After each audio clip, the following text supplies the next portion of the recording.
Hi, and welcome to Off the Beaten Tracks, the only show on YouTube that keeps rising up inside you like a surprise high colonic.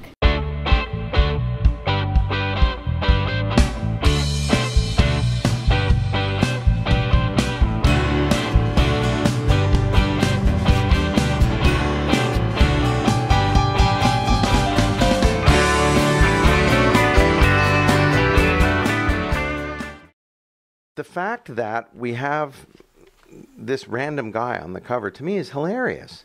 The fact that Closer Every Day has a nudge, nudge, wink, wink double entendre in it. Oh, yes. Yeah, and it gets bigger every single time I'm near you. You know, it's the chorus, for goodness sake. Yeah, yeah. I was in the shower going, this is a dirty song. It's a dirty song. Yeah, and the fact that we put that in there, like, to me, is funny. But the label, I swear, if you asked them about it, they, like any of those people, they wouldn't have noticed. They'd be like, really? You know, I'm sure they'd be like, wait a second, we put that out? You know, not that I mean, it proved to me something that I think subtlety is not a strong suit of the music industry in general. Now, there are obviously exceptions, but and those are the people I gravitate to.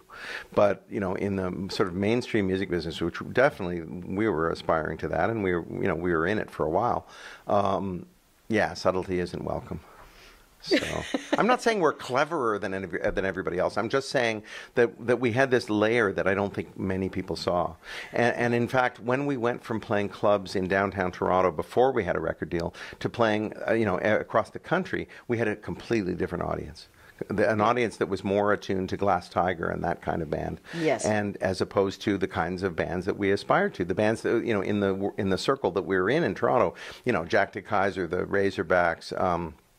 I don't know, Blue Peter, you know, the bands that were around us at the time, Blue Rodeo, you know, we shared a sort of a nudge, nudge, wink, wink with all of those guys. But when we got out across the country, suddenly we were supposed to be, you know, pop idols, which, you know, was a little awkward. Yeah, that was another thing, though. Yeah. The same person who said you were the most persistent man also said that she felt that after the first album, the focus of the fan base changed to 5 years younger than she was. Right. Oh, yeah. That was her feeling. Well, that makes sense because although the songs are actually way more mature, the lyric the lyric content of the second album, much more about sort of college days and stuff like that than this is actually more in. Arguably, was our take on sort of bubblegum, whereas the second album was, I think, considerably more mature. After the success of this first album, you had, I believe, 3 years before you actually went back into the studio. Well, that's why your friend would have thought that the fans were 5 years younger, because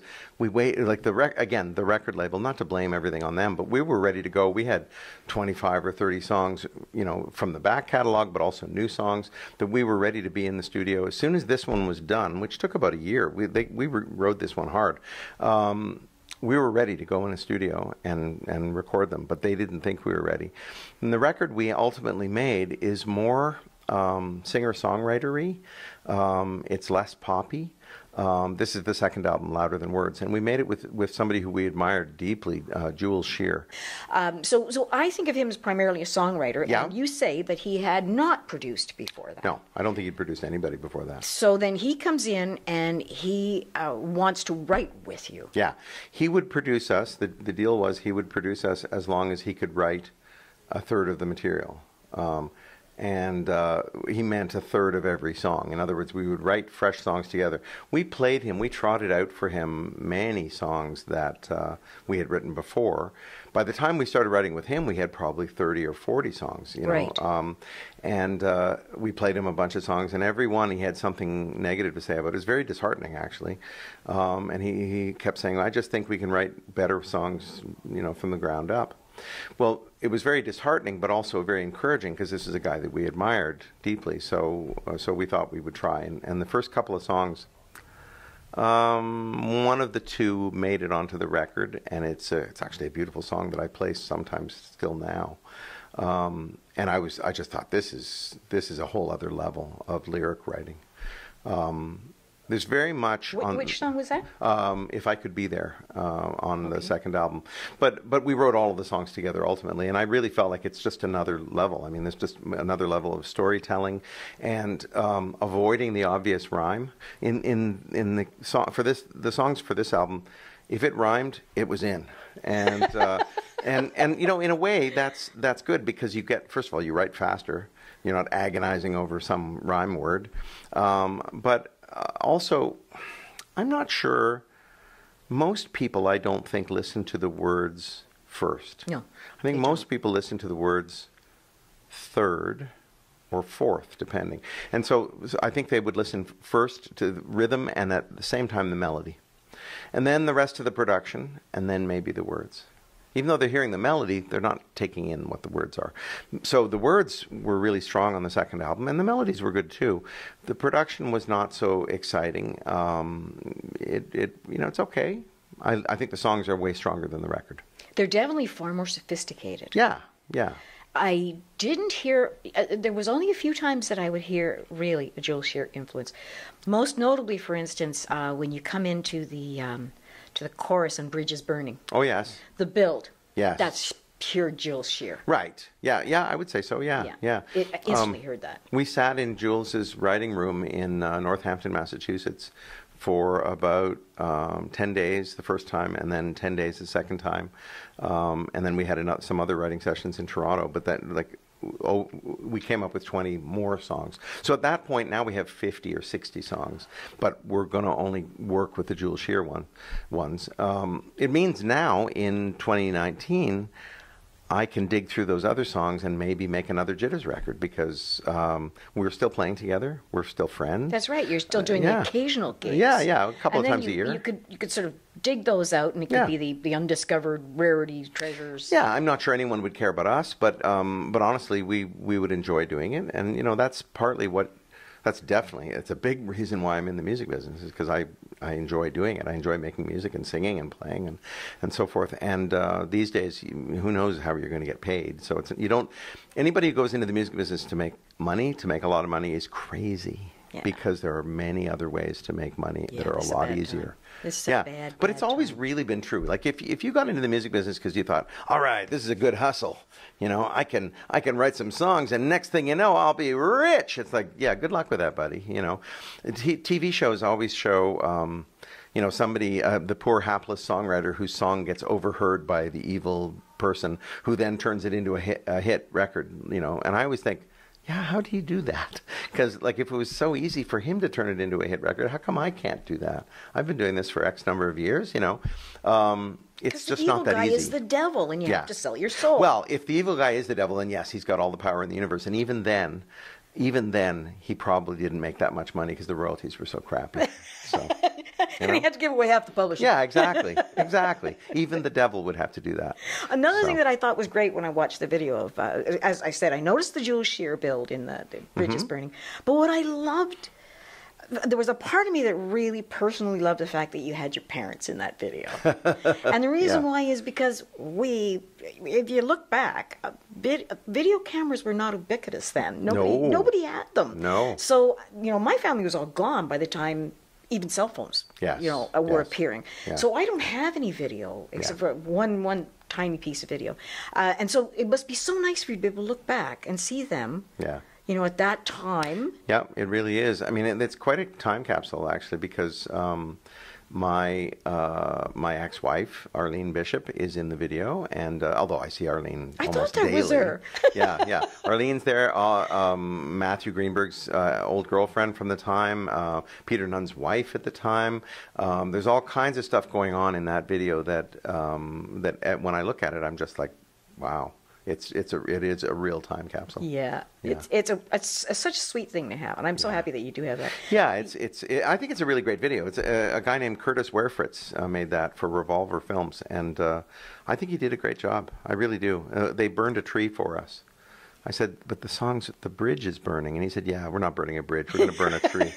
So we found this rotting tree on somebody's property, and we asked them if we could pour kerosene over it. So we're sitting in a trailer one night when the tree is burning, and waiting to be called to sort of walk around in the embers and so forth, watching this tree, and they're waiting for the tree to fall over because of the flames, and they put extra flame stuff, and it won't fall over, and they can't, and ultimately it ends up just standing there. Because of course it's got roots going through the ground, so it's not going to fall over. But they tried to set it up with chainsaws beforehand and stuff, and it never fell over. Yeah. And the funny thing is, too, if you look on the comments on the YouTube video, there is somebody that actually says, "Hey, that's my parents' farm." Oh, I didn't notice that. I didn't see that. That's amazing. Wow. Yeah. Well, that's probably true. Something that kept coming up that I hadn't even thought at the time, but that now does kind of make sense, was that with some of your songs, people thought you were Doug and the Slugs. Yes, that's true. Well, particularly Last of the Red Hot Fools, but also Closer Every Day, both of them. And we were not influenced by Doug and the Slugs at all. Well, see, where I came from, because I was of that time, Yeah. I came from, they sound a lot like Elvis Costello and the Attractions. Yeah. That was the feeling I had. So I was really surprised to hear that. But then when I heard Till the Fever Breaks, it seemed like a more sophisticated sound overall. Right, right. It had moved out of that boom, boom, da kind of thing, and into this more melodic. Yeah, it's bluesier. It's a little heavier. I mean, it's in the key of E, and so it like the open strings. It just there's something bluesier about it, I think. Yeah, and it's got a bar of 7, which is unusual in a 4/4 song. So it's got some kind of different stuff going on for sure. Yeah.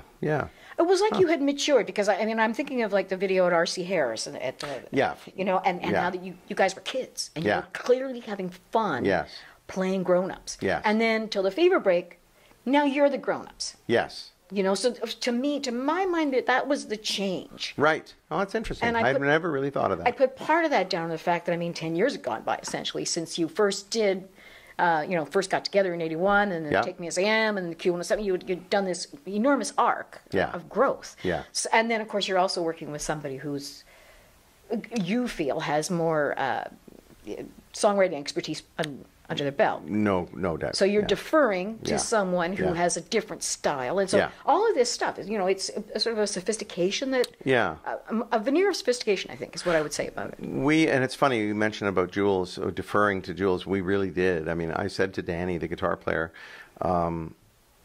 this might be a big mistake, working with Jules, because he's going to bring a more serious tone to what we're doing. And maybe that's a mistake, because we were a fun sort of party band on this record. And I said, but if we don't do it, we'll kick ourselves forever, and we'll always wonder if we should have done it. And so we decided to do it, but we were aware that there were pitfalls. One of the people at the record company, who I'm still friends with, who I love, said, he said, when I heard that second record, I thought, these guys are nuts. And I said, why? And he said, you had this whole thing going as a party band and making people laugh and stuff, and now you've got all these serious songs. You're trying to make people cry and get all serious. He said, I think you ended up shooting yourselves in the foot. And I don't know. Was that Alan Gregg? No, it was Ralph Alfonso, actually, who was our product manager at the time. And no, he was great. Now I can hear Ralph saying that. Yeah. He was very supportive otherwise, but he was very honest as well. He was the one who told me that I said, so how many copies are we at on the second record? And he said, oh, I don't know, 36,000 or something, which at the time was not that great. Now it would be unbelievable, or great anyway. But it was about 36, and this one did about 40,000. So with the second record, we didn't do as well.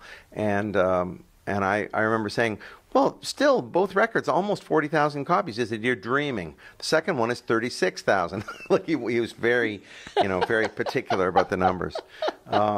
So you know, I think ultimately it sold more than that. But, I hope so. yeah. But it is telling that you can't find your own copy, and we couldn't find copies anywhere. Universal Music, which ended up acquiring EMI and Capitol Records, which was our label. We were so thrilled to be on Capitol because it was the Beatles label. Yes. And in England, they gave us the actual label on our albums, the Beatles Rainbow thing, which is an American thing, but in England they did it. The EMI and Capitol got purchased, was swallowed up essentially by Universal Music, who have decided to reissue the second Jitters album, Louder Than Words.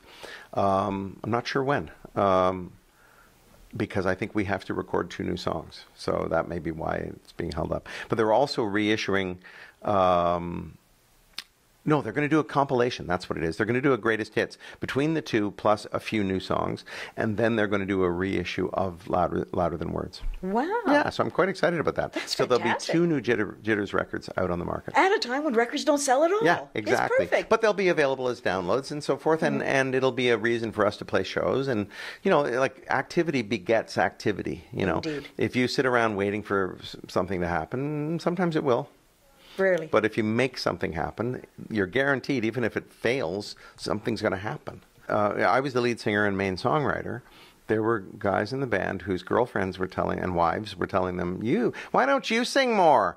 And so forth, which is like a classic thing that happens to bands. So by the time we got dropped, I actually was quite pleased to have a band meeting at my house, have them all come over very begrudgingly and grumbling about stuff and so forth, and say to them, hey, so guys, guess what? We got dropped. And they were like, what? and I was kind of pleased because I thought, well, of all these guys, in terms of music, I'm going to be able to carry on because it's funny, the week that the band got dropped, I got a phone call from a guy who did a lot of music for TSN, the sports network, and he asked me if I wanted to write some stuff with him, and I thought, yes, because the band is just about to end. Well, you have certainly done an awful lot of since the ending of the Jitters, which seemed like rather unceremoniously faded away after the... Well, what happened after the second album, what happened was we had new management. We had Alan Gregg and Jake Gold, who were managing the Tragically Hip at the time. So very powerful, arguably the most powerful managers in the country at the time, but they could only do so much. And our second album didn't fly on radio the way we hoped it would. And I mean, we, on Much Music, Til the Fever Breaks, I think got to number 4 on the Much Music video countdown, but that was after it was already done on the radio. So it was nothing ever happened at once. And that was a drag. Last of the Red Hot Fools from this album, only, I think it got to number 13 nationally, but in various places it got to number 1, but just at different times. So when they're compiling, well, what's number 5 this week and what's number 9 this week and so forth, we were at various places all at once. The Chum radio group didn't get on the record at first, on the single at all for months, because it was so heavily associated with Q107, their rival in Toronto. So it just, things didn't fall into place the way they could have. But even so, it was respectable and certainly enough to make another record. So when we made another record and it didn't do quite as well as this one, then we had a problem. And eventually, not too long, EMI decided not to pick up their option.